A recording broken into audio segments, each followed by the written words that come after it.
Par rapport aux trois monothéismes, judaïsme, christianisme et islam, il y a la question du voile qui apparaît sous diverses formes.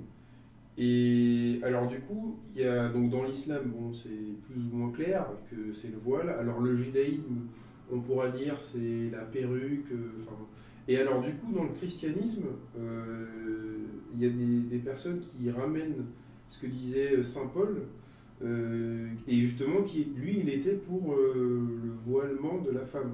Alors du coup, est-ce que Saint Paul, il était un petit peu en décalage par rapport aux autres apôtres? Est-ce que vous pouvez nous expliquer un petit peu cette question du voilement dans le christianisme, si c'est Alors, avéré ou pas, historiquement? le, je parlais tout à l'heure du texte de Marx et d'Engels. Bon, c'est un texte d'Engels qui est écrit en 1894, qui s'appelle, oui, je crois que Si, c'est ça. c'est 1894 ou Voilà. 1895. Enfin bon, je suis très mauvais avec les dates. Ouais. Bon, il est signé Engels, mais il est aussi le produit de toutes les discussions qu'ils avaient eues ensemble, et on retrouve dans la correspondance Marx-Engels à de nombreuses reprises, au-delà de la question juive, qui est le premier texte important sur le sujet, toute cette problématique et cette approche du christianisme. Donc, le texte de Engels, Les origines du christianisme, fait cette différence radicale, que d'ailleurs fait aussi Hegel dans Les origines du christianisme. Il y a deux christianismes. Il y a le christianisme originaire, le christianisme radical, du Christ historique en mouvement d'explication. Quand on prend les évangiles, on a un Christ qui est en relation avec un groupe qui s'appelle l'Ecclésia, c'est-à-dire l'assemblée des compagnons, et on a un Christ qui ne produit aucune institutionnalisation, et on a un Christ qui ne produit aucun commandement. Que je sois musulman ou que je sois juif, j'obéis à une Torah, j'obéis à un corpus théorique d'obligations, c'est la loi. Le Christ, à aucun moment, ne vient produire une loi. Il vient accomplir une parole. Alors après, on a les traductions. Il y a des traductions qui veulent nous faire croire qu'il aurait dit qu'il n'abolissait pas l'alliance, mais qu'il l'accomplissait. Sauf qu'il l'accomplit dans des termes grecs qui renvoient à la Aufhebung. Il l'accomplit en la déstructurant et en lui donnant un jugement de caducité. J'ai un Christ qui vient en parole d'universalité.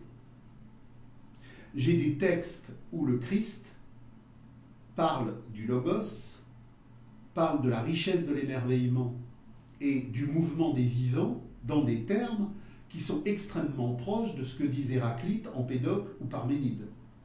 J'ai un Christ qui est né en Galilée gréco-romaine, qui très souvent, lorsqu'il est pourchassé par la police du temple, va sur les villes du littoral, qui sont des villes grecques. J'ai donc quelqu'un qui est baigné dans un horizon d'universalité grecque et qui vient, dans cet horizon d'universalité grecque, abolir un suprématisme. Hegel dit il y a une opposition radicale entre la pensée juive fermée et la pensée chrétienne initiale ouverte. Ce ne sont pas les goïms qui ont inventé le mot juif. Ce sont les juifs qui ont créé le mot goïm. La césure, la séparation, la fermeture, elle vient de l'alliance abrahamique, qui est un acte de déchirement, de retranchement. Je ne me retranche pas simplement du monde par la circoncision, je me retranche du monde par une césure historique forte, symbolique dans l'espace. Il y a le peuple de l'élection et il y a les nations. Il y a une césure, il y a un mur de Berlin. Et le Christ vient dire non. Acte d'amour universel, que tu sois samaritain, grec ou romain, que tu sois homme ou que tu sois femme. Donc à partir de là, et c'est la chose qui irrite le plus le Sanhédrin, Jésus est entouré de femmes. Dans la tradition juive, comme dans la tradition coranique, puisque le Coran n'est qu'un judaïsme édulcoré à l'usage universel, la femme, de toute manière, pose un problème. La femme est par essence une périphérie. La femme est par essence quelque chose qui est posé ailleurs. La femme est par essence quelque chose qui ne peut pas être là. Et on voit d'ailleurs que, aussi bien dans les synagogues talmudiques que dans les mosquées, il y a un emplacement homme et il y a un emplacement femme. Autour du Christ, il n'y a pas d'emplacement homme et d'emplacement femme. Quand on est assis par terre et que l'on parle et que le Christ communique, j'ai à gauche une femme, à droite un homme, à gauche une femme, à droite un homme. Et d'ailleurs, il sera obligé à plusieurs reprises auprès de ses compagnons d'origine juive classique qui peuvent s'offusquer de rappeler cette règle d'universalité. L'amour est une universalité cosmique radicale qui abolit les césures, les clivages et les séparations, et l'acte d'amour incendiaire que le Christ communique au monde par la bonne nouvelle, évangile, c'est la bonne nouvelle. C'est un acte d'amour universel où il n'y a pas de césure et où il n'y a pas de séparation. Donc le Christ, le voile, il s'en fout. C'est l'origine première de l'assemblée radicale de l'être, et il n'y a aucun clivage, il n'y a aucune césure, il n'y a pas de mitzvot, il n'y a pas de recommandation, il n'y a pas de commandement. Il y a la seule chose que je vous livre avant de partir, c'est que l'Ecclésia, l'assemblée des hommes, doit se retrouver en l'être de l'amour qui pose l'amour de l'être. Ecclésia qui sera traduit par l'Église. Alors, après. Ecclésia va devenir Église quand, dans le phénomène d'institutionnalisation, il va falloir élargir, codifier, appareiller, charpenter et construire un appareil. L'Église est un appareil. Le Christ n'a pas construit d'appareil. Il a appelé à la dynamique radicale du mouvement d'amour universel, où il n'y a plus de juifs et où il n'y a plus de grecs, où il n'y a plus d'hommes et il n'y a plus de femmes, il n'y a même pas de noir, il n'y a même pas de blanc, il n'y a même pas de bleu, il n'y a même pas de jaune. Il y a l'amour de l'être. Et ce qui est très intéressant, c'est que si vous lisez les évangiles, il n'y a pas de problématique sexuelle. Il ne s'adresse jamais à un homme en tant qu'homme ou à une femme en tant qu'homme. Il s'adresse... Une femme en tant que femme. Ou une femme en tant que femme, si vous voulez. Il s'adresse à un être, peu importe qu'il soit homme ou qu'il soit femme, et il lui parle. Donc, la problématique sexuelle, elle est tellement peu importante au regard d'une véritable assemblée d'amour qu'elle est positionnée à aucun moment. Il parle à des êtres humains en l'être de leur humanité et en l'humanité d'amour de leur être en mouvement. Alors après, bien évidemment, on a, et Engels en parle de la même manière, qu'on a une lutte radicale au XIXe siècle, avec l'émergence de luttes de classe maximalistes qui positionnent le communisme. On a une institutionnalisation à partir de la Première Internationale, et on a une sur-institutionnalisation encore plus réactionnaire avec la Deuxième Internationale, puis après ça suivra. Mais dès lors qu'il y a institutionnalisation et qu'il n'y a pas subversion totale dans l'ordre du monde, l'institutionnalisation est édulcoration. Et on a la même chose pour l'Église. Donc, quand un certain nombre d'apôtres et quand Paul ou Pierre vont structurer et vont émettre des positionnements, ils vont émettre des positionnements non pas tant au regard de la parole du Christ qu'au regard du poids aliénatoire de leur propre idéologie. Donc, que certains apôtres issus d'une tradition juive qui voilaient aient imaginé que c'est tout à fait normal et c'est tout à fait cohérent. Mais ce n'est pas le Christ radical insurrectionnaire, c'est un phénomène d'institutionnalisation. Et il faut bien voir que dans la décadence de l'Empire romain, à un moment donné, tous les vieux cultes qui avaient permis de structurer un paganisme d'État se sont mis en situation de déliquescence. L'Empire romain, à un moment donné, dans le devenir de sa décadence, a eu un véritable problème, c'est que pour structurer idéologiquement l'aliénation de la soumission, les antiques appareils idéologiques païens ne fonctionnaient plus. Et simultanément, on avait une émergence de plus en plus forte, de plus en plus implantée de ce mouvement chrétien qui montait, qui montait. Et donc l'institutionnalisation du christianisme a été le grand pas de sa dévitalisation radicale. Il y a un abîme entre la pensée subversive du Christ historique insurrectionnaire des origines et la manière dont il est présenté par les appareils d'État romains à partir de Constantin.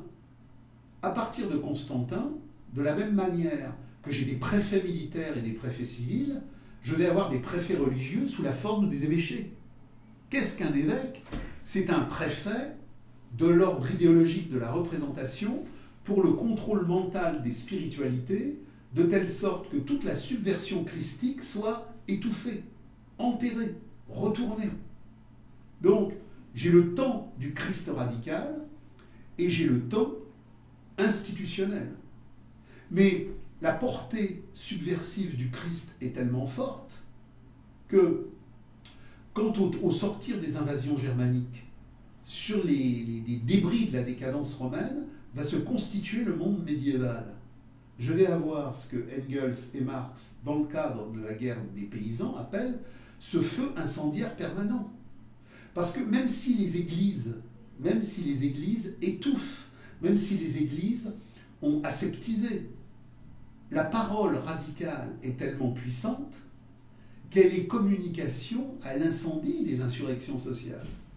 Donc, je vais avoir, dans toute cette Europe médiévale de la lutte de classe radicale, deux temporalités correspondantes simultanées, mais totalement antithétiques. J'aurai le temps des églises institutionnelles et j'aurai le temps des mouvements sociaux de la radicalité christique subversive. Et 10e siècle, 11e siècle, 12e siècle, croisade des communeux, insurrection des maillotins, les jacqueries, en Allemagne, le mouvement anabaptiste, l'Europe sera à feu et à sang dans tout ce temps paysan pré-prolétarien, et ce feu et à sang sera constamment une réactivation de la parole christique contre les marchands du temple pour le royaume de la Jérusalem céleste. Donc, j'ai donc deux églises, j'ai donc deux structurations. D'un côté, j'ai ce que Marx et Engels appellent un communisme radical de l'ontologie christique, et de l'autre côté, j'ai une église qui est une église de protection de la rente foncière. Mais cette église de protection de la rente foncière, même si elle est réac par rapport à la parole du Christ, aujourd'hui, par rapport à la modernité capitaliste de la rente commerciale absolue, elle pose problème. C'est pour ça qu'il est interdit de critiquer le judaïsme, il est relativement très mal vu de critiquer le Coran, mais il est très bien vu de critiquer le christianisme. Et quand on voit les débilités artistiques du capital, quand on a eu des pièces à la con comme Pis Christi c'est possible parce qu'on peut pisser sur le Christ, mais on ne peut pas pisser sur Mahomet, on ne peut pas pisser sur Abraham. Parce que même si l'Église catholique est réactionnaire, la puissance du Christ est tellement forte que même enfermée dans les cadenas de l'institution ecclésiastique, la puissance du Christ est trop forte.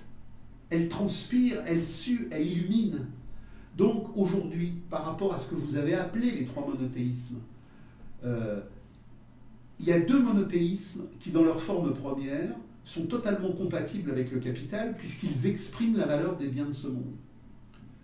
Le Coran et le Talmud sont parfaitement compatibles avec les valeurs de ce monde puisqu'ils sont justement des codifications de respiration théologique sur le monothéisme des biens de ce monde. Par contre, dans le christianisme, qui est une radicalité anti-argent de spiritualité cosmique insurrectionnaire, là, il y a une antinomie radicale. Et c'est tellement antinomique que même si l'Église s'est arrêtée, l'Église institutionnelle aliénatoire, à la défense de la rente foncière, il a toujours fallu bouffer du catholique, parce qu'il y a dans le catholicisme, même le plus réactionnaire, une force subversive anti-argent qui est insupportable au monde.